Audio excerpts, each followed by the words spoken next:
राधे राधे भक्तों। आज हम सुन रहे हैं कार्तिक महात्म अध्याय 25। सूत जी कहने लगे, हे ऋषियों, भागीरथ के वंश में सूरदास नामक राजा के पुत्र का नाम था मित्रसह, जो गुरु वशिष्ठ के श्राप से राक्षस हो गया था। गंगा जल के प्रभाव से उसे भी परम पद मिला। तब ऋषियों ने पूछा, हे सूत जी, गुरु वशिष्ठ जी ने मित्रसह को किस कारण से श्राप दिया था? कृपा पूर्वक यह कथा विस्तार पूर्वक बताइए।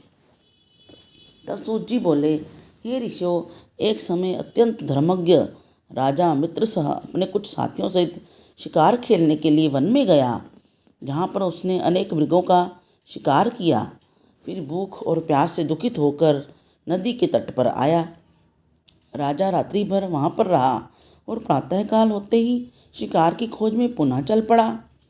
कुछ दूर जाकर राजा ने देखा कि पर्वत की कंदरा में एक व्याघ्र और व्याघ्री मैथुन कर रहे हैं।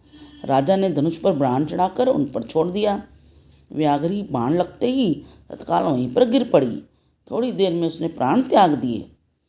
तब व्याघ्र राक्षस रूप धारण करके अत्यंत क्रोधपूर्वक बोला, हे राजन, तुमने मेरे साथ घोर अन्याय किया है, मैं इसका बदला अवश्य लूँगा।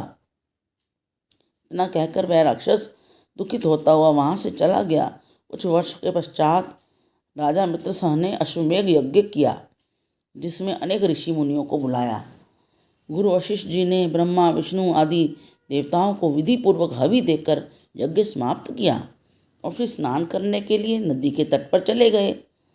गुरु वशिष्ठ जी के यज्ञ मंडप से जाते ही वह राक्षस, जिसकी स्त्री को राजा ने वन में मारा था, बदला लेने के लिए यज्ञ स्थल पर आ गया। वह गुरु वशिष्ठ का रूप धारण करके राजा से कहने लगा, हे राजन, हम मांस खाएंगे, अतः हमारे लिए मांस बनवाओ, हम स्नान करके अभी आते हैं। इतना कहकर वह वहाँ से चला गया और रसोई का रूप धारण करके मनुष्य का मांस पकाकर रख दिया।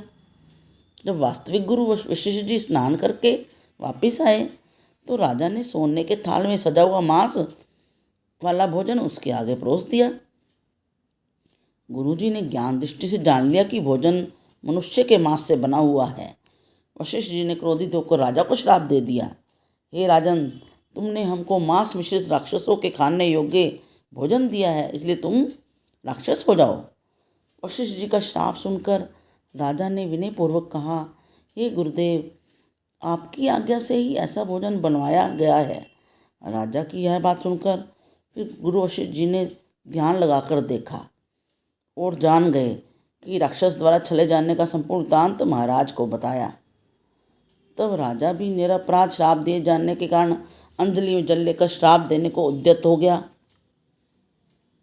उसी समय उसकी रानी दमयंती आकर कहने लगी, आप क्षत्रिय हैं, अतः क्रोध का त्याग कीजिए और जो आपके भाग्य में लिखा है उसे भोगिए। जो मनुष्य अपने गुरु पर रोष करता है वह वन में जाकर ब्रह्म राक्षस बन जाता है, अतः आप शांत रहिए। स्त्री के इन वचनों को सुनकर राजा क्रोध त्याग कर विचारने लगा कि अब क्या करना चाहिए।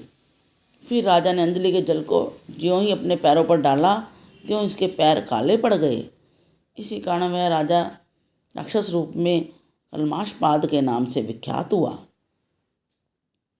अब निरपराध राजा गुरु वशिष्ठ के चरणों में गिरकर बारंबार क्षमा मांगते हुए अपनी मुक्ति का उपाय पूछने लगा।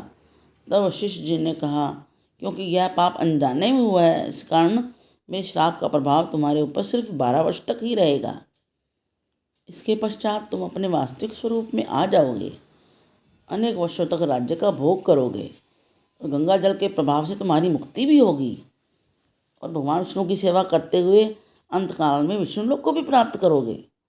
इतना कहकर गुरु वशिष्ठ जी ने अपने आश्रम को चले गए और राजा राक्षसी देह पाकर निर्जन वनों में भूखा प्यासा फिरने लगा। कई वर्ष तक अनेक कष्ट सहन करने के बाद वह राक्षस नर्मदा नदी के तट पर आया और वहाँ भी पशु पक्षी मनुष्य सर्प आदि खाकर विचरण करने लगा। वहाँ घूमते घूमते उसने एक दिन नर्मदा नदी के तट पर एक मुनि को अपनी स्त्री के साथ रमण करते हुए देखा। भूख से पीड़ित होने पर जैसे व्याघ्र मृग को पकड़ लेता है, उसी प्रकार उसने मुनि को पकड़ लिया।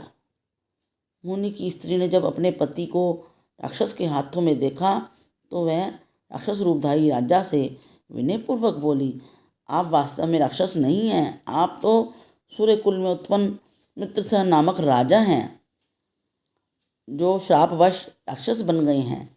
मेरा पुत्र अभी छोटा है, अतः बिना पति के मैं इस वन में कैसे जीऊँगी, इसलिए आप मेरे पति को प्राण दान दे दें। प्राण दान से बढ़कर अन्य कोई दान नहीं है। उस स्त्री की यह प्रार्थना सुनकर भी उस राक्षस पर कोई प्रभाव नहीं हुआ और वह जैसे कोई व्याघ्र मृग के बच्चे को पकड़कर खा जाता है, वैसे ही वह राक्षस उस मुनि को खा गया। तब मुनि की स्त्री ने उसे श्राप देते हुए कहा, तुमने मैथुन करते हुए मेरे पति को मारा है, इस कारण जब भी तुम मैथुन करोगे मृत्यु को प्राप्त हो जाओगे और फिर दोबारा से राक्षस योनि को प्राप्त होगे। यह दो श्राप एक साथ सुनकर राक्षस देह धारी राजा भी क्रोधित होकर बोला, दुष्टे, एक अपराध के बदले में तुमने मुझे 2 श्राप दे दिए, इसलिए तुम भी पिशाचनी बन जाओ। इसके पश्चात वह स्त्री पिशाचनी बन गई और भूख प्यास से व्याकुल होकर दोनों ही राक्षस और पिशाचनी वन में इधर उधर फिरने लगे। अब राक्षस और पिशाचनी का उद्धार कैसे हुआ यह पता चलेगा अध्याय 26 में। अध्याय 26 देखने के लिए हमारा सब्सक्राइब का बटन अवश्य दबाएं तथा लाइक और शेयर भी करें। हरे कृष्ण कृष्ण कृष्ण हरे हरे, हरे राम राम राम हरे हरे।